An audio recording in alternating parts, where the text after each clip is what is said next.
เขาทิ้งเธอไปทั้งที่เธอกำลังตั้งท้อง16 ปีผ่านไปเขากลายเป็นมหาเศรษฐีแต่วันที่เขาเจอเธออีกครั้งเธอพิการเลี้ยงลูกลำพังในบ้านผุพังและความจริงที่เธอพูดออกมาทำให้ทั้งงานเลี้ยงถึงกับหยุดนิ่งฝนตกหนักกลางสี่แยกย่านคนรวยรถเบนซ์สีดำเนาวับจอดนิ่งอยู่หน้าสัญญาณไฟภายในรถปนวัชชายผู้เป็นเจ้าของบริษัทมูลค่าหลายพันล้านนั่งเหม่อลอยเสียงน้ำกระแทกกระจกสายฟ้าผ่าลงตรงไกลฮ่าเขากำลังกลับจากงานเลี้ยงรูพร้อมใบหน้าเคร่งเครียดสายตาเหลือบไปเห็นภาพหนึ่งริมถนนผู้หญิงคนหนึ่งนั่งบนรถเข็นเก่าฮ่ามีผ้าคลุมหัวกันฝนข้างตัวเธอเด็กหญิงตัวเล็กในชุดนักเรียนเปียกปอนปนวัตจ้องนานขึ้นหัวใจเต้นรัวไม่ใช่แค่ความสงสารแต่นั่นคือสศิธรภรรยาเก่าของเขาและเด็กคนนั้นหน้าเหมือนเขาไม่มีผิดทุกลมหายใจชะงักสัญญาณไฟเปลี่ยนแต่รถยังจอดนิ่งเสียงแตรดังไล่แต่เขาเปิดประตูพรวดออกไปกลางฝนสศิธรเงยหน้าขึ้นสายตานิ่งเย็นชาขาเธอขาดข้างหนึ่งแขนข้างหนึ่งผิดรูปเขาเดินเข้าไปใจสั่นระรัวทำไมเป็นแบบนี้เสียงเขาแหบพร่าสศิธรไม่ตอบเด็กหญิงรีบคว้าราวรถเข็นแน่นแม่หนูหนาวเธอดึงลูกเข้ากอดไม่มีแววตาว้าวอนไม่มีความดีใจที่เห็นเขาเพียงแค่ความเงียบที่เจ็บลึกลูกใครเขาถามอีกไม่มีคำตอบมีเพียงน้ำตาเด็กที่ไหลลงแก้มฝนยังไม่หยุดผู้คนเริ่มมองแม่ลูกนั่งอยู่ตรงนั้นเปียกปอนเหมือนไม่มีที่ไปปนวัตยืนข้างเหมือนถูกตรึงภาพในอดีตไหลกลับมา10 ปีก่อนเขาหลงรักหญิงสาวธรรมดาแต่งงานกันเงียบๆเพราะแม่เขาไม่ยอมรับวันหนึ่งแม่เขาเอาเอกสารบางอย่างมาให้ดูบอกว่าสศิธรมีอดีตไม่ดีและกำลังแอบหลอกสมบัติเขาโกรธจนตาบอดไม่ฟังแม้แต่คำอธิบายของเธอผลักเธอออกจากบ้านกลางดึกเธอกำลังท้องเธอทำลายอนาคตฉันเขาตะโกนใส่สศิธรร้องไห้อ้อนวอนแต่เขาไม่เคยหันกลับไปดูวันนี้เขาได้เห็นผลของการกระทำนั้นลูกสาวที่ควรเติบโตในคฤหาสน์กลับยืนหนาวกลางฝนข้างแม่ที่พิการหัวใจเขาบีบรัดแต่สิ่งที่เจ็บยิ่งกว่าคือคำพูดหนึ่งจากปากเด็กหญิงคุณลุงอย่าทำให้แม่ร้องไห้อีกเลยปนวัตสุดลงเขากระแทกพื้นถนนเสียงฝนดังก้องในหูมือเขาสั่นน้ำตาร้อนเผารินไหลอาบแก้มสศิธรหันรถเข็นพาลูกเดินจากไปอย่างเงียบฮ่าไม่หันกลับมาเขามองตามเหมือนทั้งโลกถล่มลงตรงหน้าตอนนั้นเองชายแก่ผมขาวคนหนึ่งเดินมาจากข้างทางเขาคือคนเฝ้าหอพักใกล้ฮ่าพ่อหนุ่มรู้ไหมว่าเธอเลี้ยงลูกยังไงมาปนวัตเงยหน้าชาฮ่าใจยังสั่นไม่หยุดเธอขายของหน้าตลาดทุกเช้าเย็บผ้ารับงานฝีมือกลางคืนเก็บเงินทุกบาทส่งลูกเรียนไม่เคยบ่นไม่เคยขอใครแม้แต่บาทเดียวแล้วรู้ไหมค่าเธอขาดเพราะอะไรคำถามนั้นเหมือนแท่งเขาอีกครั้งชายแก่ถอนหายใจเพราะช่วยเด็กจากอุบัติเหตุรถชนแล้วก็ลูกเธอเองนั่นแหละโลกของปนวัตหมุนช้าฮ่าหูอื้อตาพร่าเขาไม่เคยรู้ไม่เคยถามไม่เคยแม้แต่คิดกลับไปมองแต่ผู้หญิงคนนั้นคือแม่ที่ยิ่งใหญ่กว่าผู้หญิงคนไหนที่เขาเคยรู้จักและลูกสาวคนนั้นคือลูกของเขาเองเด็กหญิงหันกลับมา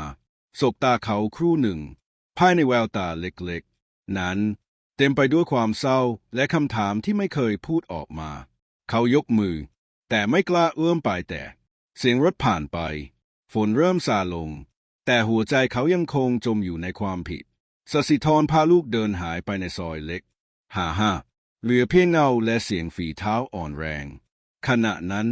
เสียงข้อความแจ้งเตือนจากโทรศัพท์ดังขึ้นเป็นรูปภาพจากเบอร์ที่ไม่มีชื่อภาพถ่ายจากกล้องวงจรปิดในคืนที่เขาไล่เธอออกจากบ้านและในภาพคือแม่ของเขาที่กำลังยัดเงินให้ผู้ชายแปลกหน้า พร้อมพูดว่า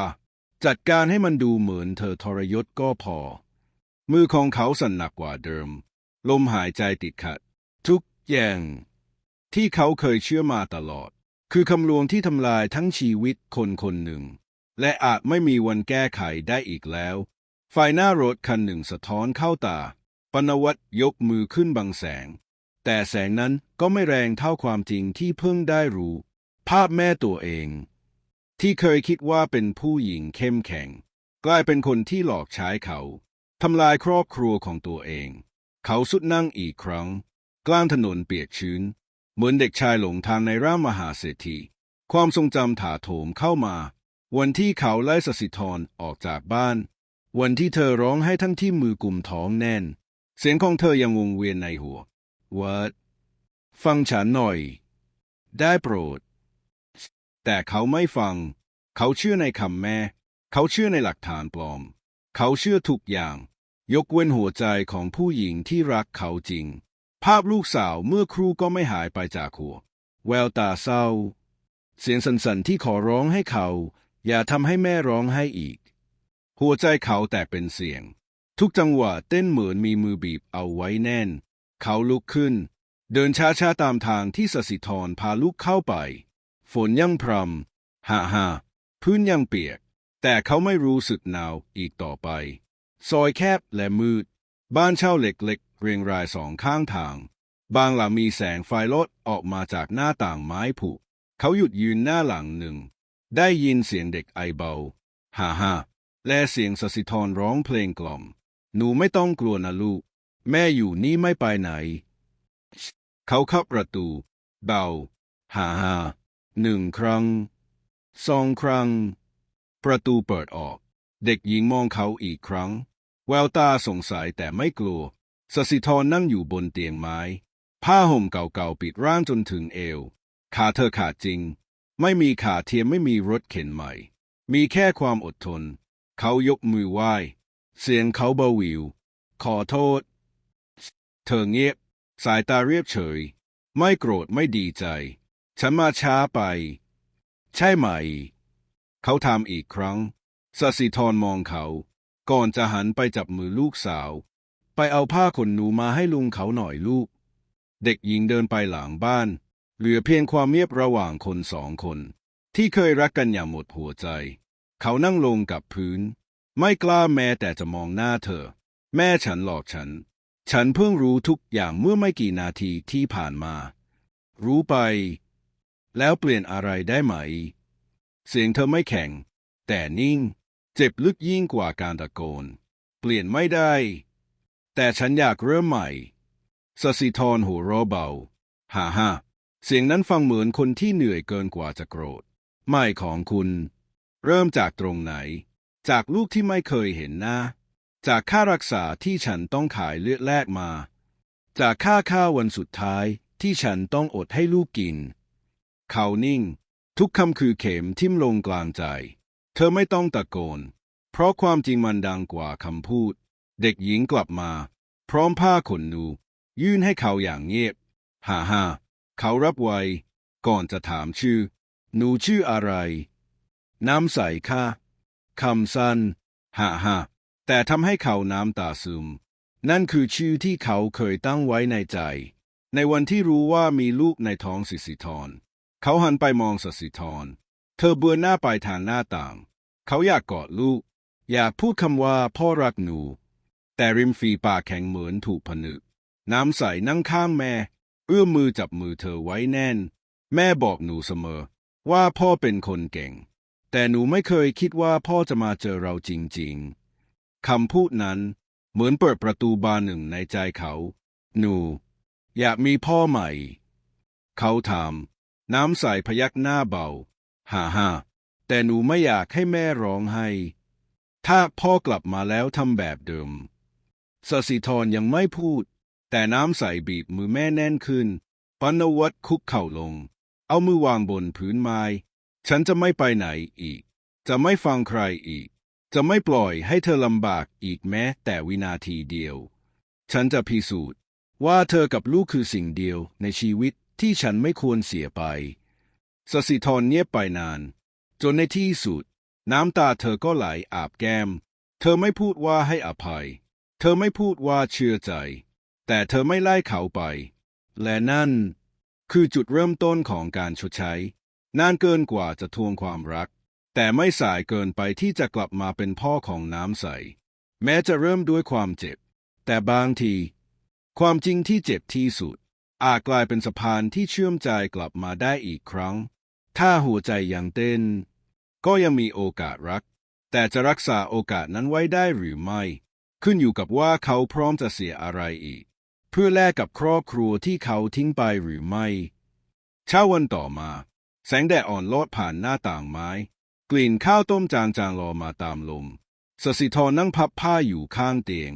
น้ำใสนั่งทำการบ้านเงียบฮ่าปนวัตรยืนอยู่มุมห้องยังไม่กล้าพูดคำว่าเช้าแล้วเพราะคำง่ายๆพวกนั้นเขาเคยโยนทิ้งไว้10 กว่าปีเขายืนมองเงียบฮ่าเห็นสภาพบ้านหลังเล็กพื้นไม้บางแผ่นแอนจนเดินแล้วลั่นผนังมีรูรั่วจากปลวกกินแต่ในความเก่าโทรมนี้มีความอบอุ่นที่บ้านรูของเขาไม่มีสสิธรเงยหน้าขึ้นสบตาเขาแวบหนึ่งจะยืนอยู่อย่างนั้นทั้งวันไหมหรือจะช่วยฉันตากผ้าน้ำเสียงของเธอยังเรียบแต่ไม่ได้ผลักไสปนวัตรพยักหน้าหยิบผ้าขึ้นผ้าหลายอย่างเก้กังฮ่ามือที่เคยเซ็นสัญญาหลายร้อยล้านวันนี้จับผ้าเปียกๆอย่างไม่มั่นคงน้ำใสหัวเราะเบาฮ่าพ่อจับผ้าตลกจังค่ะเขาหัวเราะตามพ่อไม่เคยตากผ้ามาก่อนเลยลูกขอโอกาสฝึกหน่อยได้ไหมน้ำใสลุกขึ้นเดินไปช่วยเขาหนีผ้าหัวใจของเขาอุ่นขึ้นทุกวินาทีที่ลูกจับมือเขาหลังจากนั้นเขาพาสิธรกับน้ำใสไปโรงพยาบาลหมอประจำคลินิกตกใจเพราะเป็นครั้งแรกที่เธอมีคนมาช่วยเข็นรถเขาออกค่ารักษาทั้งหมดพูดกับหมอด้วยน้ำเสียงที่เต็มไปด้วยสำนึกผิดถ้าเงินจะแก้ไขอะไรไม่ได้อย่างน้อยก็ให้ผมดูแลเธอให้ดีที่สุดจากนี้ได้ไหมครับสสิธรไม่ได้พูดอะไรแต่ยอมให้หมอเริ่มแผนการรักษาขาแม้จะสายแต่ก็ยังพอมีโอกาสใส่ขาเทียมในรถระหว่างทางกลับน้ำใสหลับพิงตักแม่ปนวัตรขับรถช้าฮ่าฉันรู้ว่าแค่พามาหาหมอมันไม่ใช่ทุกอย่างเขาเอ่ยขึ้นช้าฮ่าแต่ฉันจะเริ่มจากสิ่งเล็กๆที่ควรทำตั้งแต่แรกสสิธรยังเงียบเธอไม่พูดคำขอบคุณไม่ถามว่าเขาจะอยู่ได้นานแค่ไหนแต่สายตาเธออ่อนลงเหมือนเปิดประตูใจทีละบานเย็นวันนั้นเขากลับไปบ้านตัวเองแต่ไม่ใช่บ้านเป็นคฤหาสน์ประตูไม้สูงเกือบ3 เมตรพื้นหินอ่อนเย็นเฉียบแม่ของเขานั่งรออยู่ในห้องรับแขกแม่เสียงเขาเรียกอย่างหนักแน่นลูกไปเจออะไรมาถึงกล้ากลับมาด้วยหน้าแบบนี้เขาวางโทรศัพท์ลงบนโต๊ะเปิดคลิปวิดีโอจากกล้องวงจรปิดที่แม่จ่ายเงินคนแอบอ้างว่าสสิธรหลอกลวงแม่เขาแน่ซีดมือสั่นแม่มีเหตุผลของแม่ผู้หญิงคนนั้นไม่มีทางคู่ควรกับตระกูลเราแม่เคยบอกว่าแม่รักผมเขาสวนทันทีแล้วสิ่งที่แม่ทำกับคนที่ผมรักนั่นเรียกว่ารักหรือเปล่าหญิงชราเงียบไปน้ำเสียงลูกชายไม่ได้ดังแต่เฉียบคมเหมือนมีดแม่ทำลายทั้งชีวิตของเธอทำให้หลานแม่ต้องโตขึ้นในความลำบากถ้าผมยังอยู่ที่นี่ผมก็เป็นคนหนึ่งที่สมรู้ร่วมคิดเขาลุกขึ้นถอดแหวนตระกูลวางลงข้างภาพถ่ายครอบครัวแม่รักผมแต่ผมขอเลือกรักแบบที่ไม่ทำร้ายใครอีกแล้วเขาก็จากมาปล่อยให้แม่เขานั่งจมในความเงียบของคฤหาสน์ที่ไร้ความอบอุ่นคืนวันเปลี่ยนเขาย้ายมาอยู่ห้องเช่าเล็กๆใกล้สสิธรทุกเช้าเขาตื่นตี 5ช่วยเธอทำอาหารส่งน้ำใสไปโรงเรียนตอนค่ำเขาช่วยตรวจการบ้านอ่านนิทานก่อนนอนผ่านไปหลายสัปดาห์สสิธรเริ่มหัวเราะมากขึ้นแม้ยังไม่เปิดใจเต็มที่แต่เธอก็ไม่ผลักไสเขาอีกต่อไปวันหนึ่งน้ำใสกลับมาจากโรงเรียนถือกระดาษเกรดเรียนในมือแม่พ่อ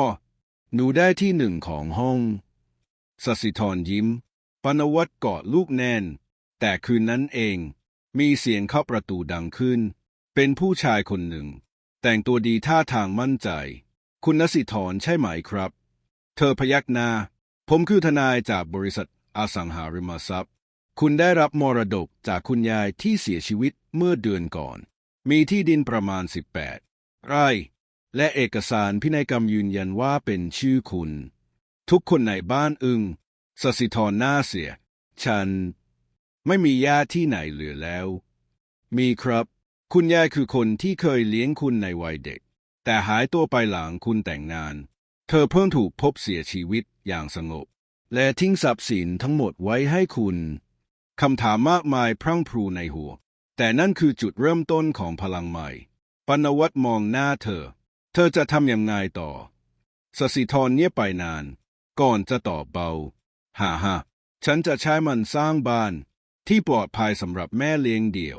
และเด็กที่ไม่มีใครดูแลบ้านที่ไม่ปิดประตูใส่ใครเหมือนที่ฉันเคยโดนมาน้ำใสยิ้มปนวัตกุมมือสศิธรไว้แน่นวันนั้นเองชายที่เคยเป็นมหาเศรษฐีกลับรู้สึกว่าตัวเองเพิ่งกลายเป็นคนไม่ใช่เพราะเงินแต่เพราะเขาได้ครอบครัวกลับคืนมาและครอบครัวนี้ไม่ได้สร้างจากหินอ่อนแต่สร้างจากหัวใจที่ไม่ยอมแพ้สศิธรนั่งนิ่งอยู่ใต้ต้นชมพูพันทิพย์เงาไม้พลิ้วไหวตามแรงลมเด็กๆกลุ่มหนึ่งวิ่งเล่นในสนามหญ้ากว้างเสียงหัวเราะของพวกเขาทำให้หัวใจอุ่น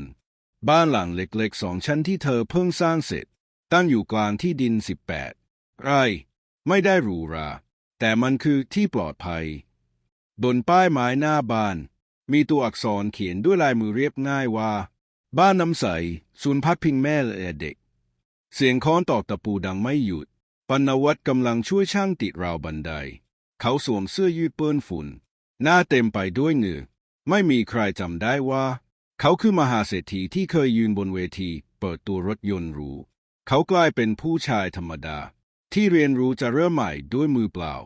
คุณวัตตรงนี้ใช้สกรูยึดดีกว่าครับเด็กวัยรุ่นคนหนึ่งชี้ให้ดูเขาคือเด็กชายที่เคยหลงทางจากบ้านถูกพ่อแท้ๆทิ้งไว้หน้าวัดสศิธรรับเขาไว้และปนวัตสอนเขาตอกตะปูเมื่อก่อนเขาเซ็นเอกสารโครงการ1,000 ล้านในห้องแอร์ตอนนี้เขานั่งขัดไม้บนพื้นดินแต่เขาไม่เคยรู้สึกภูมิใจเท่าวันนี้มาก่อนเสียงน้ำใสเรียกจากในบ้านพ่อมาช่วยหนูจัดของบริจาคหน่อยค่ะเขารีบวางเครื่องมือเดินตามเสียงลูกอย่างกระตือรือร้นกล่องกระดาษวางเรียงเต็มพื้นมีเสื้อผ้าตุ๊กตาหนังสือนิทานที่ชาวบ้านบริจาคมาให้พ่อดูนี่สิหนังสือภาพเก่ามากเลยแต่สวยมากเลยนะน้ำใสเปิดหน้าแรกเป็นภาพเด็กหญิงคนหนึ่งนั่งข้างเตียงแม่มันเหมือนหนูตอนเล็กๆเลยสศิธรหันมายิ้มมือเธอยังบอบบางแต่วันนี้เธอเข้มแข็งกว่าใครหลายคนลูกมีพ่อแล้วไม่มีอะไรเหมือนเดิมอีกแล้วจ้าเสียงประตูบ้านดังขึ้นผู้หญิงคนหนึ่งอุ้มทารกเข้ามาใบหน้าอิดโรยเสื้อผ้าเปียกน้ำฝนที่นี่รับแม่ลูกอ่อนไหมคะเสียงเธอสั่นสศิธรลุกขึ้นพยุงเธอให้นั่งห่มผ้าให้อุ่นที่นี่ไม่ถามอดีตแค่คุณอยากเริ่มใหม่ก็พอหญิงสาวปล่อยโฮกอดลูกแน่นในอ้อมอกนั่นคือสิ่งที่สศิธรไม่เคยได้รับแต่เธอมอบให้ทุกคนที่เดินเข้ามาในบ้านหลังนี้ค่ำวันนั้นศูนย์พักพิงเปิดไฟทุกดวงกลิ่นอาหารลอยอบอวนเสียงเด็กๆทานข้าวเสียงคนหัวเราะมันคือชีวิตที่แท้จริงบนต้นไม้ยาวกลางลานน้ำใสนั่งกินข้าวข้างๆพ่อหนูอยากให้คนอื่นได้มีครอบครัวเหมือนเราคำพูดของเธอทำให้ปนวัตจุกในอกเขาลูบหัวลูบเบาฮ่าพ่อก็อยากให้หนูรู้ไว้ว่าการมีหนูทำให้พ่ออยากเป็นคนที่ดีกว่าเดิมหลังอาหารเย็นเขาพาเด็กๆไปอ่านนิทานใต้ต้นไม้แสงไฟสีส้มอ่อนส่องจากโคมเรื่องที่เขาเล่าวันนี้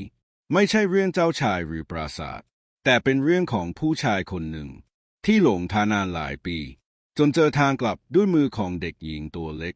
เสียงเด็กๆเงียบฟังสศิธรนั่งมองจากหน้าต่างห้องในแววตาของเธอมีน้ำตาอุ่นๆซ่อนอยู่ หลังนิทานจบเด็กๆแยกย้ายเข้านอนปณวัฒน์นั่งเงียบกับสศิธรใต้ต้นไม้ฉันอยากให้บ้านหลังนี้อยู่ได้โดยไม่ต้องพึ่งแค่เงินฉันเขาพูดขึ้นช้าฮ่าอยากให้คนในหมู่บ้านมีส่วนร่วมให้ชาวบ้านได้สอนทักษะ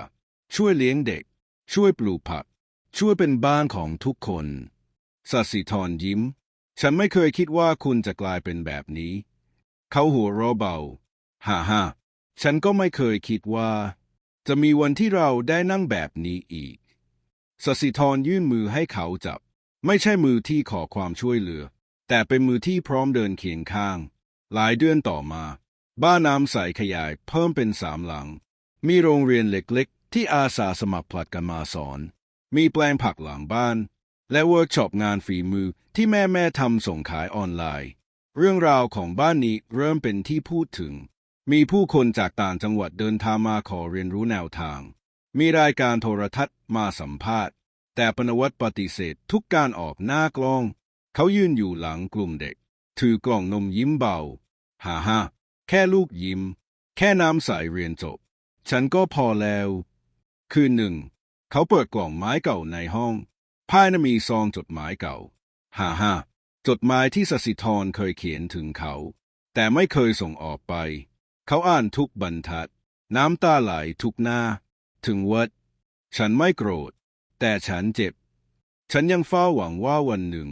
คุณจะรู้ว่าไม่มีใครรักคุณเท่าฉันกับลูกเขากดจดหมายแน่นสาบานกับตัวเองว่า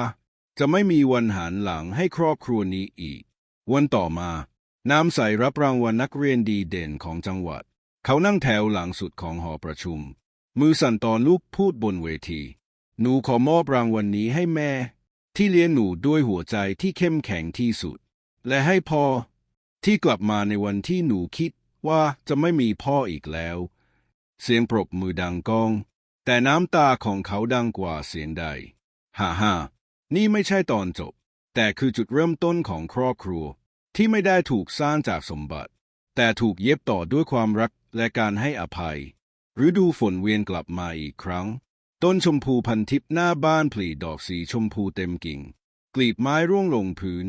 เหมือนทรายฝนแห่งความทรงจำบ้านน้ำใสยังคงเปิดรับแม่ลูกทุกคู่ผู้หญิงหลายคนได้เริ่มต้นใหม่เด็กหลายคนกลับมายิ้มได้อีกครั้งแต่ทุกแสงสว่างย่อมมีเงามืดแฝงอยู่เย็นวันหนึ่งรถตู้คันใหญ่จอดหน้าบ้านชายหญิง2 คนในชุดสูทก้าวลงมาพร้อมใบหน้าเรียบเฉียบขออนุญาตพบคุณสศิธรค่ะเสียงหญิงสาวราบเรียบในมือถือแฟ้มหนาแน่นด้วยเอกสารสศิธรรับเอกสารมาเปิดดูดวงตาเธอสั่นเล็กน้อยก่อนจะชะงักไปกับชื่อบนกระดาษคำฟ้องเรียกคืนที่ดินโดยทายาทฝ่ายญาติห่างของคุณยายเธอกำแฟ้มแน่นพวกคุณคือใครชายในชุดสูทยิ้มบางเราเป็นทนายของทายาทผู้มีสิทธิ์ในสายเลือดคุณไม่มีสิทธิตามกฎหมายในการถือครองที่ดินนี้สศิธรนิ่งไปแม้หัวใจจะสั่นแต่แววตาไม่อ่อนแรงที่ดินผืนนี้ยายมอบให้ฉันเพราะฉันคือหลานที่เธอเลี้ยงดูถึงจะไม่ใช่สายเลือดแต่ฉันคือครอบครัวเดียวที่ไม่ทิ้งเธอหญิงทนายตอบเรียบนั่นคือเรื่องของความรู้สึกแต่ในเอกสารไม่มีหลักฐานใดแสดงว่าเธอเป็นผู้สืบสันดานโดยชอบธรรมการครอบครองของเธอจึงไม่ชอบด้วยกฎหมายเสียงเด็กๆหัวเราะดังมาจากลานเล่นแม่กำลังตากผ้ารดน้ำผักบ้านน้ำใสกำลังหายใจเป็นจังหวะเดียวกันแต่เอกสารในมืออาจทำให้ทุกอย่างพังทลายคืนนั้นสศิธรนั่งมองแสงไฟจากตะเกียงข้างเตียงน้ำใสหลับอยู่ข้างฮ่าปณวัฒน์นั่งนิ่งอยู่ปลายเตียงมือจับเอกสารแน่นจนเหงื่อซึมฉันขอโทษเขาเอ่ยเบาฮ่าเรื่องนี้ไม่ใช่ความผิดคุณสศิธรตอบโดยไม่หันมาแต่ฉันคือคนที่ดึงคุณกับน้ำใสเข้ามาในที่ดินที่ไม่มั่นคงฉันน่าจะรู้ว่าความสุขมักจะถูกทดสอบเสมอปณวัฒน์ลุกขึ้นคุกเข่าข้างเตียงจับมือเธอไว้แน่นครั้งนี้เราจะไม่หนีไม่ยอมให้ใครมาแยกครอบครัวเราออกอีกฉันมีเงินฉันมีทนายแต่สิ่งที่สำคัญที่สุดคือฉันมีเธอกับลูกสศิธรหลุกตาลงน้ำตาหยดหนึ่งไหลจากหางตา รุ่งเช้าปนวัตนัดประชุมทีมกฎหมายส่วนตัวห้องประชุมเล็กในหมู่บ้านกลายเป็นพื้นที่วางแผนเอกสารพินัยกรรมฉบับดั้งเดิมถูกขุดขึ้นมาภาพถ่ายเก่าบันทึกมือจากคุณยายถูกใช้เป็นพยานแสดงความตั้งใจในการยกที่ดินให้และที่สำคัญเขาเริ่มรณรงค์ในชุมชนให้ชาวบ้านที่ได้รับประโยชน์จากบ้านน้ำใสร่วมลงชื่อสนับสนุนว่าโครงการนี้เป็นประโยชน์ต่อสาธารณะไม่ใช่แค่ที่อยู่อาศัยแต่คือสถานพยาบาลโรงเรียนและที่หลบภัยสำหรับคนที่โลกไม่เคยเมตตาข่าวการฟ้องร้องเริ่มแพร่กระจายสื่อออนไลน์หยิบยกเรื่องราวของสศิธรและอดีตมหาเศรษฐีที่กลายเป็นชายธรรมดามาต่อสู้เพื่อผู้หญิงคนหนึ่งและบ้านเล็กๆที่เขารักมีทั้งเสียงสนับสนุนและเสียงดูถูกบางคนว่าเขาโง่บางคนว่าเขาทิ้งโลกหรูหราไปเพื่อผู้หญิงที่ไม่มีอะไรเลยแต่เขาไม่สนใจในวันที่ขึ้นศาลห้องพิจารณาแน่นขนาดด้วยชาวบ้านแม่ลูกนั่งกอดกันเด็กๆทำป้ายเขียนว่าบ้านนี้คือหัวใจของเราปนวัตนั่งข้างสศิธรจับมือเธอไว้แน่นตลอดเวลาทนายฝ่ายตรงข้ามอ้างสิทธิ์โดยสายเลือดแต่ทนายของปนวัตนำหลักฐานแสดงว่าเจ้าของที่ดินมีเจตนาชัดเจนในการยกที่ให้สศิธรเอกสารลายมือภาพถ่ายร่วมกันคำให้การจากพระที่เคยอยู่กับคุณยายการพิจารณาลากยาวถึงเย็นศาลขอเวลาตัดสินใจเมื่อทุกคนออกจากห้องพิจารณาเด็กๆวิ่งเข้ามากอดสศิธรแม่สู้เก่งที่สุดเลยเธอยิ้มแม้หัวใจยังหนัก3 วันต่อมาเสียงโทรศัพท์ดังขึ้นในเช้าตรู่เสียงปลายสายสั่นเครือคุณนศิธรสามีคำสั่งให้คุณเป็นผู้ถือครองโดยชอบธรรมที่ดินยังเป็นของคุณคะมือเธอสั่นน้ำตาไหลพรากปนวัตรีบเข้ามากอดน้ำใสวิ่งมากอดทั้งสองคนเสียงระฆังวัดดังจากไกลฮ่าฮ่าแสงแดดอ่อนลอดผ่านต้นไม้บ้านน้ำใสปลอดภัยอีกครั้งแต่ครั้งนี้ไม่ใช่เพราะโชคแต่เพราะทุกคนลุกขึ้นสู้เพื่อความรักที่ไม่ยอมให้ถูกทำลายอีกและเพราะชายคนหนึ่งที่เคยทำลายครอบครัวตัวเองได้เรียนรู้ว่าการชดใช้ไม่ได้จบที่คำขอโทษแต่มันเริ่มต้นในวันที่คุณเลือกจะไม่ยอมเสียเขาไปอีกแล้วแม้คำพิพากษาจะเป็นชัยชนะ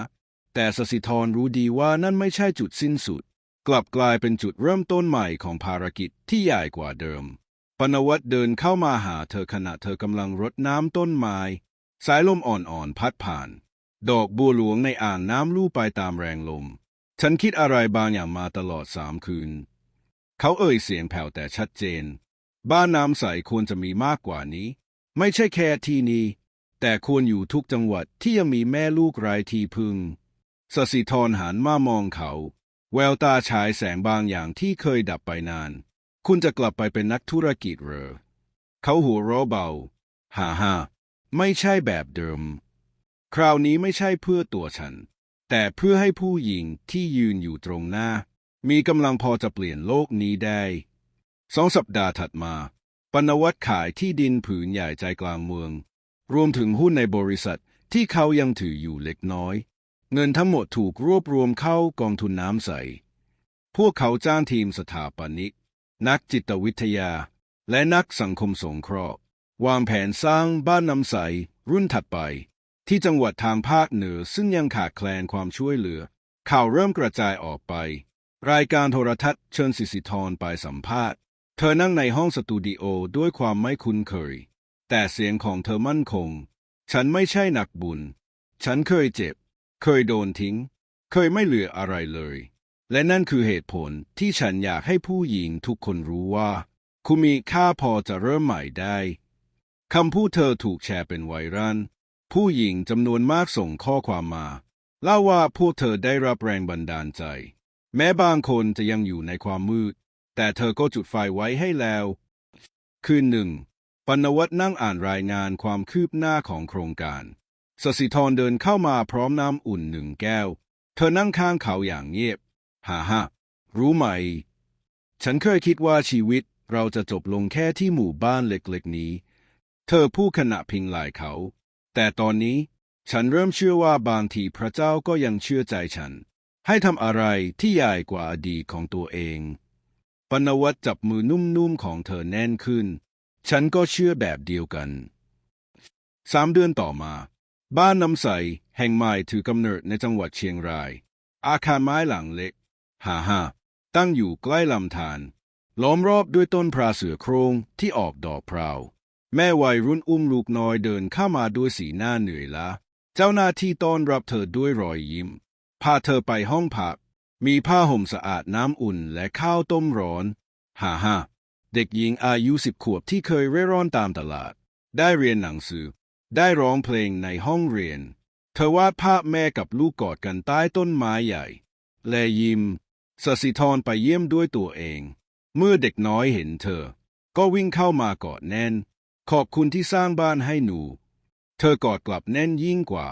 น้ำตาไหลไม่หยุดไม่ใช่เพราะความเศร้าแต่เพราะหัวใจรู้สึกเต็มจนล้นปีถัดมาบ้านน้ำใสมีทั้งหมด5 สาขาจากภาคเหนือจรดภาคใต้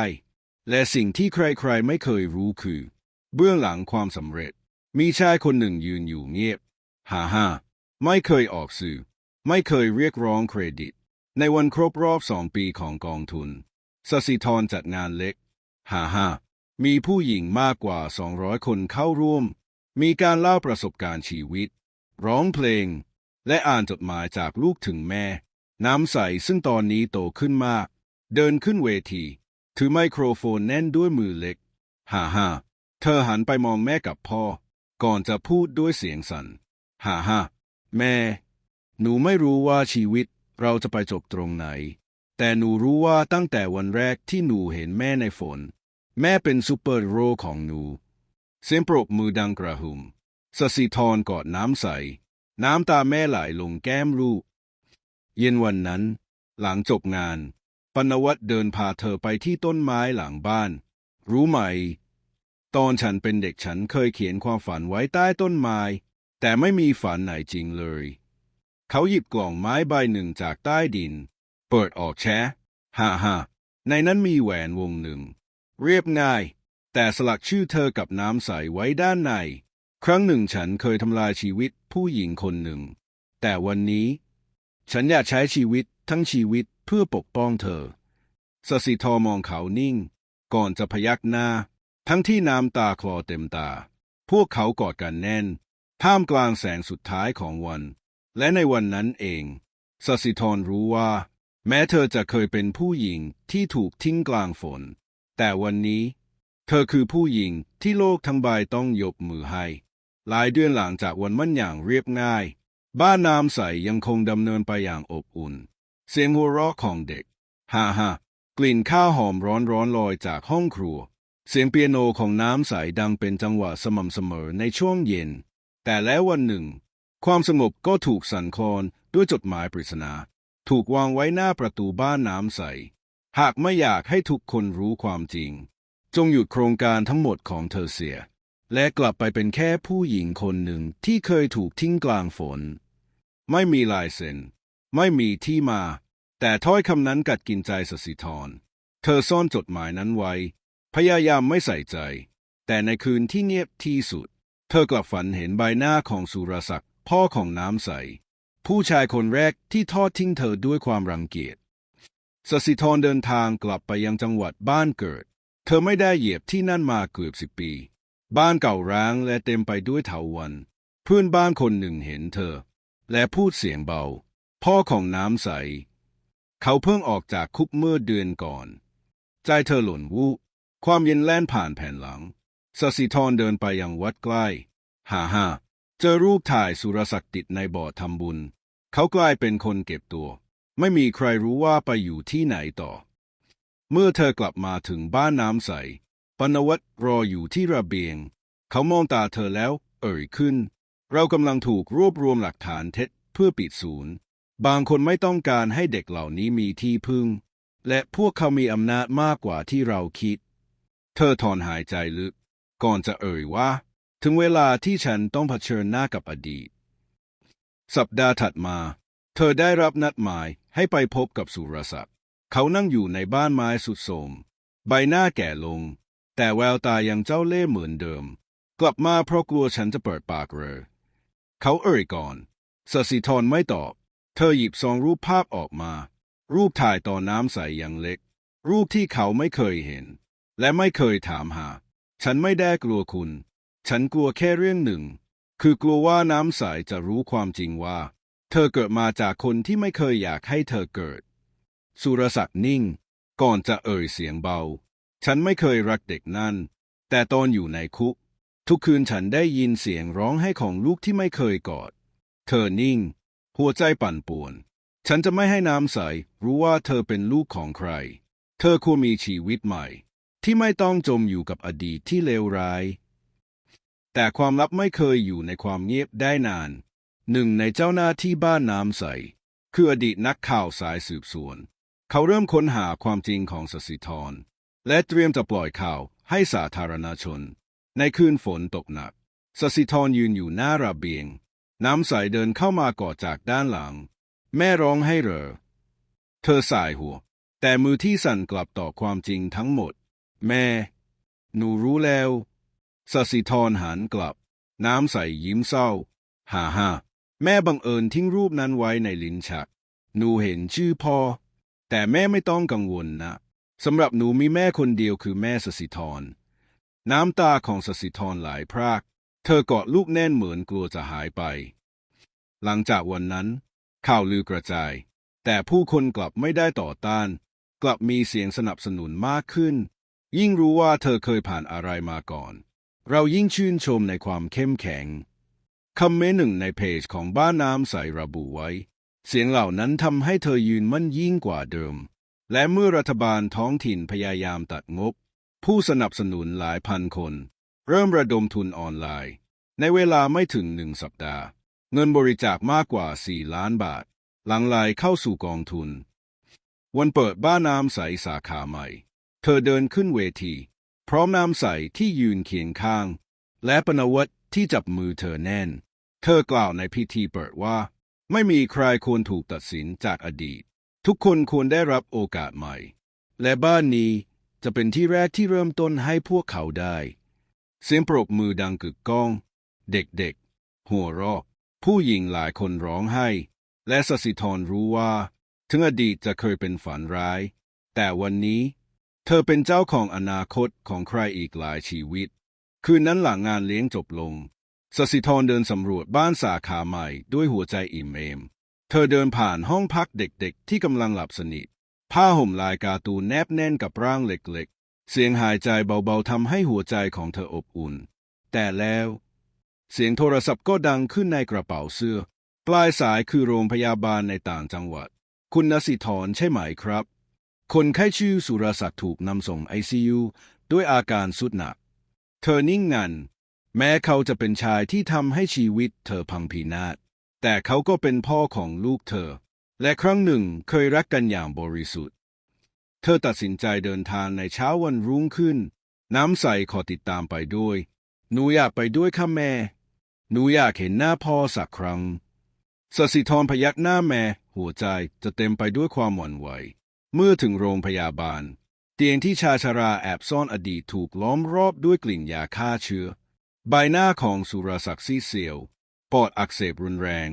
แพทย์บอกว่าอาจอยู่ได้ไม่เกิน1 สัปดาห์เขาเหลียบตามองสสิธรกับเด็กสาวที่ยืนข้างเธอคือน้ำใสเสียงแหบพร่าถามออกมาช้าๆน้ำใสก้าวเข้าไปใกล้ดวงตาใสแจ๋วเต็มไปด้วยความเศร้าใช่ข้าหนูคือน้ำใสลูกของพ่อสุรศักดิ์น้ำตาไหลเขายื่นมือผอมแห้งไปสัมผัสแก้มลูกสาวพ่อขอโทษพ่อผิดเองทั้งหมดสสิธรยืนนิ่งความโกรธความเจ็บความแค้นมันไหลวนกลับมาทั้งหมดแต่ในวินาทีนั้นเองเธอเห็นสายตาของลูกที่ไม่ได้มีความเกลียดเลยมีเพียงความเมตตาเธอถอนหายใจคุณควรพักผ่อนให้มากยังไม่ถึงเวลาชดใช้แต่ก็ไม่สายเกินไปจะถ่ายโทษด้วยใจสุรศักดิ์ร้องไห้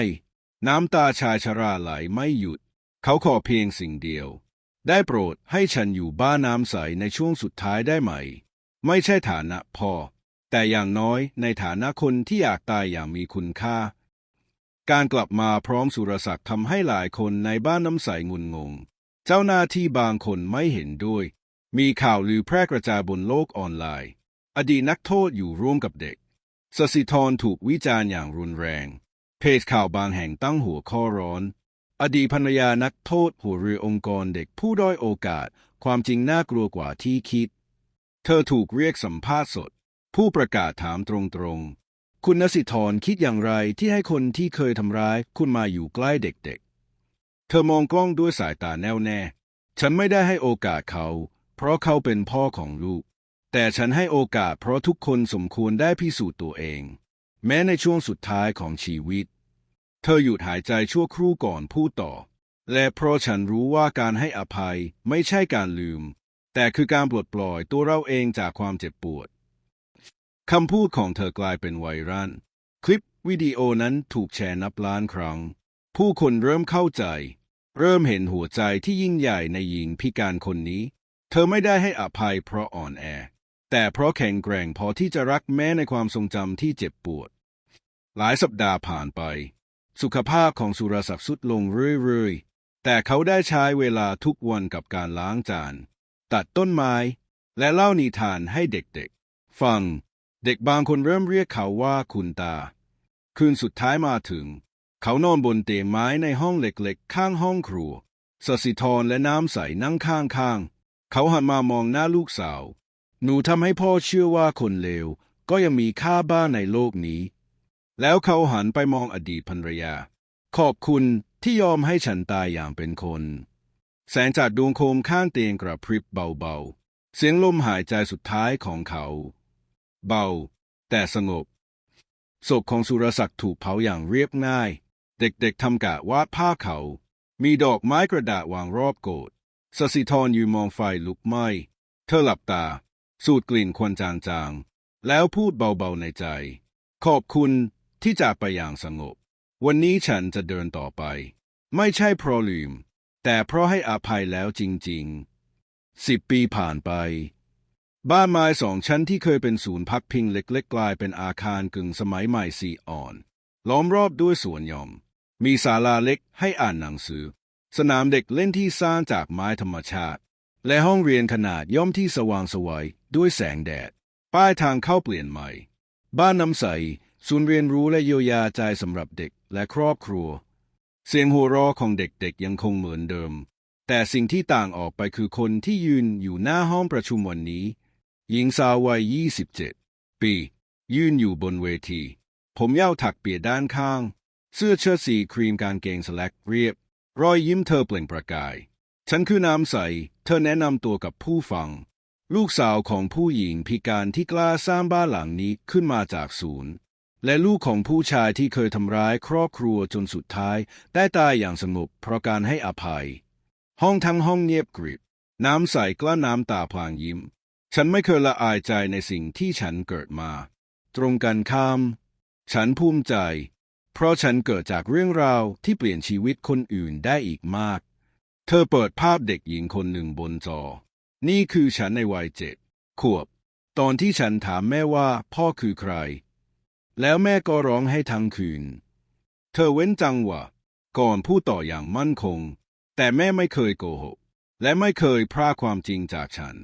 เพราะแม่เชื่อว่าความจริงแม้เจ็บก็รักษาได้ด้วยความรักหลังจบการพูดในเวที TEDx มีเสียงปรบมือยาวนานบทสัมภาษณ์ของน้ำใสกลายเป็นไวรัลรายการข่าวหลายช่องเชิญเธอไปออกรายการแต่เธอเลือกกลับไปบ้านน้ำใสทุกเย็นยังช่วยเด็กๆทำการบ้านสอนศิลปะช่วงเย็นและลงมือทำความสะอาดห้องน้ำด้วยตัวเองทุกวันอาทิตย์วันหนึ่งขณะที่เธอเดินเก็บของในโกดังเธอพบกล่องไม้ใบหนึ่งที่มีข้อความเขียนด้วยลายมือซีๆถึงน้ำใสจากแม่มือเธอสั่นภายในกล่องมีสมุดบันทึกเก่าๆรูปถ่ายซีเปียและจดหมายฉบับหนึ่งลูกแม่ถ้าแม่ไม่อยู่แล้วอยากให้ลูกรู้ว่าแม่ภูมิใจในตัวลูกที่สุดในโลกไม่ใช่เพราะลูกเก่งแต่เพราะลูกมีหัวใจที่งดงามแม่ไม่รู้ว่าชีวิตลูกจะเจออะไรแต่จำไว้นะการให้อภัยไม่ได้ทำให้ใครยิ่งใหญ่แต่มันทำให้หัวใจเราเบาลง น้ำใสอ่านจบก็สุดลงร้องไห้เธอกอดกล่องไม้ไว้แน่นรู้สึกถึงอ้อมกอดของแม่จะไม่มีตัวตนอีกแล้วสศิธรเสียชีวิตด้วยโรคหัวใจเรื้อรังเมื่อ3 ปีก่อนแต่เธอฝากความตั้งใจไว้ในทุกโครงการของบ้านน้ำใสและน้ำใสก็ดำเนินต่อโดยไม่ปล่อยให้หยุดนิ่งปีถัดมาน้ำใสเปิดโครงการใหม่ชื่อว่าเสียงของเด็กที่ไม่มีใครฟังเธอเชิญเด็กที่เคยโดนทำร้ายโดนทอดทิ้งหรือแม้แต่เคยทำผิดมาเล่าประสบการณ์ผ่านเวทีเล็กๆผู้คนมากมายมาเข้าร่วมมีเสียงหัวเราะมีน้ำตาและมีคำขอบคุณไม่รู้จบเธอกล่าวในวันเปิดงานเราไม่ได้ช่วยเพราะเราดีกว่าเราแค่เคยเจ็บและไม่อยากให้ใครต้องเจ็บอีกคนเดียวหลายปีผ่านไปชื่อของน้ำใสถูกเสนอเข้ารับรางวัลจากยูเนสโกในฐานะผู้เปลี่ยนระบบการดูแลเด็กด้อยโอกาสในเอเชียตะวันออกเฉียงใต้แต่ในคืนที่ได้รับจดหมายแจ้งรางวัลเธอกลับนั่งเงียบๆอยู่หน้าหลุมศพของสศิธรแม่รางวัลนี้เป็นของแม่เธอพูดเบาๆเสียงสายลมพัดผ่านเบาๆเหมือนเสียงตอบรับจากที่ไกลแสนไกลทุกปีน้ำใสจัดวันย้อนแสงคือวันรวมตัวของเด็กๆที่เติบโตจากบ้านน้ำใสมีทั้งครูหมอนักสังคมสงเคราะห์แม่ค้าขายของชำและแม้แต่คนที่เคยติดคุกทุกคนล้วนพูดคำเดียวกันว่าถ้าไม่มีบ้านหลังนั้นชีวิตฉันคงไม่เหลืออะไรค่ำคืนหนึ่งน้ำใสนั่งมองภาพแม่ในห้องทำงานเธอหลับตาคำขอบคุณอีกครั้งแม่จ๋าหนูสืบต่อบ้านนี้แล้วนะจากบ้านเล็กๆที่มีแม่กับลูก1 คนกลายเป็นบ้านที่มีลูกนับร้อยและจะไม่หยุดจนกว่าความรักจะล้นไปถึงทุกคนเช้าวันใหม่แสงแดดลอดผ่านม่านบางสีขาวกระทบโต๊ะไม้เก่าบนโต๊ะมีกองจดหมายซ้อนทับกันหนึ่งในนั้นมีตราสัญลักษณ์ของกรมพัฒนาสังคมน้ำใสเปิดซองจดหมายสายตาเธอเริ่มไหววูบบ้านน้ำใสจะถูกยกเลิกงบสนับสนุนในปีถัดไปเธอหลับตาแน่นใจเต้นแรงลมหายใจสะดุดเกิดอะไรขึ้นในที่ประชุมฉุกเฉินทุกคนเงียบไม่มีใครพูดนอกจากเสียงพัดลมเพดานที่หมุนเบาฮ่าอาจารย์สมพรวัย70หัวหน้าฝ่ายการเงินเก่าแก่ของบ้านน้ำใสขึ้นช้าฮ่าพวกเขาบอกว่าโครงการของเราล้าสมัยไม่มีรายได้ไม่มีผลตอบแทนไม่มีเทคโนโลยีน้ำใสสบตากับทุกคนแม้ใจจะสั่นแต่เสียงของเธอยังคงนิ่งถ้าพวกเขาไม่เห็นค่าเราจะทำให้พวกเขาเห็นเราจะสร้างบ้านน้ำใสรุ่นใหม่แต่ไม่ทิ้งหัวใจเดิมของเราเธอเริ่มต้นทันทียกเลิกโครงการที่ไม่จำเป็นเปิดคลาสสอนอาชีพออนไลน์เปิดเพจใหม่ชื่อว่าแสงจากเด็กที่เคยมืดมิด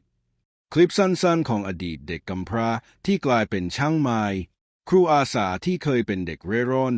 แม่เลี้ยงเดี่ยวที่เคยอาศัยบ้านน้ำใสช่วงตั้งครรภ์ถูกตัดต่อและอัปโหลดทุกสัปดาห์ยอดแชร์ทะลุหลักแสนในเวลาไม่ถึงเดือนค่ำวันหนึ่งน้ำใสนั่งดูวิดีโอใหม่เสียงในคลิปคือชายหนุ่มคนหนึ่งผมชื่อเวหาแม่ทิ้งผมไว้ที่หน้าประตูบ้านน้ำใสตอนอายุ5 ขวบผมไม่เคยรู้ว่าผมมีค่าจนพี่น้ำใสให้ผมลองวาดรูปบนผนังโรงเรียนตอนนี้ผมเป็นครูศิลปะและเปิดแกลเลอรี่เล็กๆในเชียงใหม่ทุกภาพของผมมีรอยแผลของอดีตแต่ก็มีแสงของอนาคตที่พี่น้ำใสให้ผมน้ำใสยิ้มทั้งน้ำตาเธอกระซิบกับตัวเองเบาฮ่าแค่ยังมีคนที่เปลี่ยนได้เราจะไม่หยุดแต่ขณะเดียวกันเธอเริ่มรู้สึกเจ็บลึกๆที่หน้าอกบางคืนเธอหายใจติดขัดบางวันเธอเป็นลมระหว่างช่วยเด็กอาบน้ำหมอบอกว่าเธอมีภาวะหัวใจเต้นผิดจังหวะเธอมีโอกาสหัวใจล้มเหลวหากไม่พักและเข้ารับการผ่าตัดในอีก3 เดือนผมแนะนำให้คุณหยุดทุกอย่างชั่วคราวคุณหมอพูดด้วยน้ำเสียงหนักแน่นแต่คำว่าหยุดคือสิ่งที่น้ำใสไม่เคยเลือกเธอตัดสินใจเก็บข่าวเรื่องสุขภาพไว้คนเดียวในบันทึกประจำวันเธอเขียนถึงแม่จ๋าหนูไม่รู้ว่าร่างกายจะอยู่ได้นานแค่ไหนแต่หนูรู้ว่าถ้าหนูหยุดตอนนี้ เด็กอีกหลายคนจะไม่รู้จักคำว่าบ้าน และหนูจะไม่ยอมให้ความมืดกลับมาทำร้ายใครอีก วันเด็กแห่งชาติปีนั้น น้ำใสจัดงานใหญ่อีกครั้ง มีการแสดงของเด็กฮ่านิทรรศการภาพถ่าย และการเล่าประสบการณ์ของอดีตลูกบ้าน ขณะเธอกำลังขึ้นเวที เวหาเดินขึ้นมาช่วยพยุง พี่ไม่ต้องพูดอะไรแล้วครับ พี่ทำให้เราทุกคนรู้จักความหวัง วันนี้ถึงเวลาที่เราจะทำให้พี่ได้พักบ้าง เด็กหลายสิบคนเดินขึ้นเวที ถือป้ายคนละใบร่วมกันเป็นประโยคหนึ่ง บ้านน้ำใสอยู่ได้เพราะหัวใจของแม่และลูกทุกคนจะเป็นแม่ต่อไป น้ำใสสุดลงนั่ง แต่น้ำตาเธอไม่ได้มาจากความอ่อนแอ แต่มาจากการที่เธอเห็นว่า สิ่งที่เธอสร้างจะไม่ตายไปกับเธอ เวลาผ่านไปอีก5 ปี น้ำใสพักการบริหาร เธอย้ายไปอยู่บ้านไม้หลังเล็กในสวนของบ้านน้ำใส ปลูกผักเลี้ยงแมว วาดรูปและเขียนหนังสือ ลูกบุญธรรมของเธอชื่อมาลีเด็กหญิงที่เคยถูกทิ้งข้างถังขยะ วันนี้มาลีอายุ19เรียนอยู่คณะนิติศาสตร์และทำงานอาสากับมูลนิธิ ทุกเย็นเธอจะเดินมากอดน้ำใส แม่วันนี้มีคนขอบคุณหนู เพราะเขาเคยอ่านหนังสือที่แม่เขียนไว้ เขาบอกว่ามันช่วยเขาตอนคิดจะฆ่าตัวตาย น้ำใสเพียงยิ้ม ไม่มีคำพูดใด มีเพียงมือที่ลูบหัวมะลิอย่างอ่อนโยน เหมือนที่สสิธรเคยลูบหัวเธอ แม้เวลาจะผ่าน แม้ร่างกายจะร่วงโรย แต่แสงจากบ้านน้ำใสยังคงสว่าง เพราะไม่มีใครจำเป็นต้องรอคนเดียวอีกต่อไป ฤดูฝนปีที่ 6 หลังน้ำใสวางมือ เสียงฝนตกกระทบหลังคาบ้านไม้ หยดน้ำไหลตามใบไม้และซึมลงดิน ในห้องเหล็กชั้นบนมะลินั่งอ่านเอกสารจากศาล มือสั่น หัวใจเหมือนโดนบีบ จดหมายขู่ภาพถ่ายแม่บุญธรรมในมุมลับ และคำว่าของที่เธอเรียกว่าบ้าน เราจะเอาคืนมะลิเดินไปหาน้ำใสที่กำลังให้อาหารแมว แม่บ้านน้ำใสเคยมีศัตรูเหรอน้ำใสเงียบไป แววตาเปลี่ยน ริมฝีปากเม้มแน่น เขากลับมาแล้วใช่ไหมลูก น้ำใสพูดเบาฮ่าแต่มะลิได้ยินชัดเจน ย้อนไปเมื่อ20 ปีก่อน ตอนที่น้ำใสยังเป็นนักศึกษาฝึกงานที่บ้านเด็กกำพร้า มีผู้บริหารเก่าคนหนึ่งชื่อว่าอาจารย์มนตรี เขาเปิดมูลนิธิบังหน้า แต่เบื้องหลังคือการค้ามนุษย์ เด็กบางคนหายไปกลางดึก แต่ไม่มีใครกล้าพูด น้ำใสคือคนแรกที่แจ้งความ และช่วยเด็กหนีออกมา ส่งผลให้มนตรีต้องหนีออกนอกประเทศ แต่เธอรู้ เขาไม่เคยล้มเลิกความแค้น ในเวลานั้น น้ำใสตั้งบ้านน้ำใสขึ้นใหม่จากศูนย์ และเปลี่ยนชื่อของตัวเองในเอกสารบางส่วน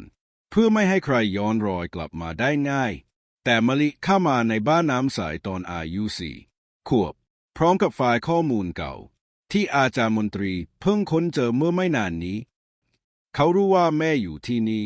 เขารู้ว่าหนูเป็นลูกของแม่ เขารู้ว่าเรากำลังพยายามช่วยเด็กมากกว่าที่เขาเคยทำเงินจากพวกเขามะลิพูดเสียงสั่น แต่เขาไม่รู้ว่า ลูกแม่ไม่กลัวอะไรแล้ว น้ำใสตอบกลับ แววตานั้นเหมือนเมื่อ20 ปีก่อน ตอนที่เธอยืนอยู่หน้าศาลพร้อมหลักฐาน ไม่กี่วันต่อมา มีรถตู้ปริศนามาจอดหน้าบ้านน้ำใส กล้องวงจรปิดบันทึกภาพชาย3 คนลงมา หนึ่งในนั้นคือพานุ อดีตผู้ช่วยของมนตรี เขามองกล้องแล้วยิ้ม ก่อนจะส่งแฟ้มเอกสารนาให้เวรยามที่หน้าประตู ในแฟ้มคือหมายเรียก บ้านน้ำใสเข้าข่ายแอบรับเงินบริจาคโดยไม่มีบัญชีเปิดเผย พร้อมคำขู่จะปิดกิจการใน30 วันมะลิรวบรวมหลักฐาน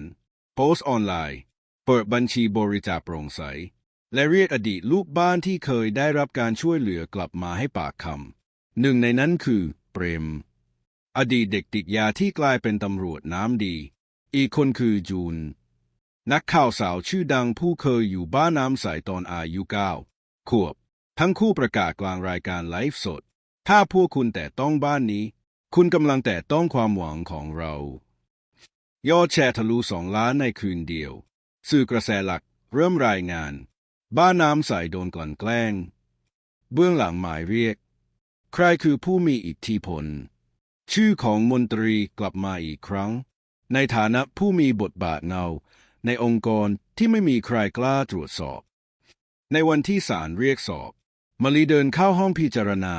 ด้วยชุดนักศึกษานิติศาสตร์ในมือเธอถือแฟ้มเอกสารแน่นแต่ในใจเธอถือมือของแม่ไว้ตลอดเวลาน้ำใสมานั่งข้างฮ่าแม้จะเดินช้าลงแต่เธอยังมีแววตาแน่วแน่เหมือนเดิมลูกไม่ต้องกลัวอะไรทั้งนั้นความจริงไม่เคยแพ้ใครแค่ต้องรอให้มันพูดได้เต็มเสียงเท่านั้นเองคำให้การของอดีตเด็กในบ้านเสียงสะอื้นของผู้หญิงที่เคยถูกพาตัวไปคลิปเสียงของพานุที่เคยสารภาพกับอดีตคนขับรถทุกอย่างหลั่งไหลเข้ามาเหมือนพายุจนสามีคำสั่งชั่วคราวให้ถอนหมายเรียกบ้านน้ำใสรอดพ้นแต่สงครามยังไม่จบมนตรียังไม่ถูกจับเขายังเป็นเพียงเงาที่ไม่มีชื่อจริงในแฟ้มสืบสวนคืนวันหนึ่งมารีเดินกลับมาที่บ้านในมือเธอมีหนังสือเล่มใหม่ที่เพิ่งเขียนจบชื่อว่าลูกของบ้านที่ไม่เคยมีบ้านเธอยื่นให้แม่อ่านน้ำใสเปิดหน้าแรกก่อนจะยิ้มบางฮ่านี่คือเสียงของรุ่นลูกแล้วใช่ไหมเธอถามเบาฮ่าใช่แม่และหนูสัญญาหนูจะไม่ปล่อยให้แสงจากบ้านนี้ดับลงเพราะคนที่เคยกลัวความสว่างบ้านน้ำใสกลับมาเงียบสงบอีกครั้งหลังผ่านพายุแห่งความหวาดกลัวและความเครียดแคลงเด็กๆยังคงวิ่งเล่นในสนามหลังบ้านเสียงหัวเราะของพวกเขากลายเป็นคำประกาศว่าความดีไม่เคยสูญเปล่ามารีนั่งอยู่หน้าบ้านในมือลูกจดหมายของแม่ที่เธอเคยพบใต้หมอนเมื่อ16 ปีก่อนตัวอักษรสีจางแต่ยังอ่านได้ถึงลูกแม่ขอให้หนูโตขึ้นเป็นแสงของใครสักคนเหมือนที่แม่เคยพยายามเป็นตอนนั้นเธอไม่เข้าใจแต่วันนี้เธอเป็นแสงนั้นแล้วไม่ใช่เพียงเพื่อแม่แต่เพื่อเด็กนับ10ที่ไม่มีใครเพื่อบ้านที่เธอและน้ำใสร่วมสร้างเพื่อคนที่เคยถูกทำให้เชื่อว่าพวกเขาไม่สำคัญในพิธีมอบทุนการศึกษาวันนั้นเด็กคนหนึ่งชื่อพาขวัญเดินขึ้นเวทีเธอคือเด็กที่เคยหนีออกจากบ้านเพราะความรุนแรงแต่ได้พบบ้านน้ำใสและได้เรียนหนังสืออีกครั้งพี่มาลีหนูอยากเป็นนักเขียนเหมือนพี่หนูอยากเขียนให้คนรู้ว่าคนที่ไม่มีบ้านก็มีหัวใจน้ำใสยิ้มมาลีน้ำตาคลอทั้งคู่มองหน้ากันไม่ต้องพูดอะไรเพราะหัวใจเข้าใจกันได้เสมอเย็นวันนั้นมาลีเดินกลับมาห้องของแม่เธอวางจดหมายเดิมไว้ใต้หมอนพร้อมเขียนแผ่นใหม่วางข้างกันแม่ค่ะหนูโตแล้วและหนูก็เรียกแล้วว่าจะเป็นแสงต่อไปขอบคุณที่ไม่ยอมแพ้ในวันที่ทุกอย่างมืดมนเพราะความกล้าของแม่ในวันนั้นทำให้หนูมีวันนี้รักแม่เสมอมาลีเธอปิดไฟในห้องทิ้งไว้เพียงแสงจากโคมข้างเตียงอ่อนโยนอบอุ่นเหมือนแสงจากหัวใจแม่ที่ไม่เคยดับหากเรื่องราวนี้สะเทือนใจคุณหากคุณเคยรู้สึกโดดเดี่ยวหรือกำลังตามหาแสงในความมืดขอให้รู้ว่าคุณไม่ได้อยู่คนเดียวฝากกดไลค์แชร์และติดตามช่องใต้เงาชีวิตเพื่อรับฟังเรื่องจริงอีกมากมายเรื่องราวที่คนส่วนใหญ่ไม่เคยกล้าพูดเพราะบางความจริงเปลี่ยนชีวิตคนทั้งชีวิตได้ขอบคุณที่ฟังจนจบแล้วพบกันใหม่ในเรื่องต่อไป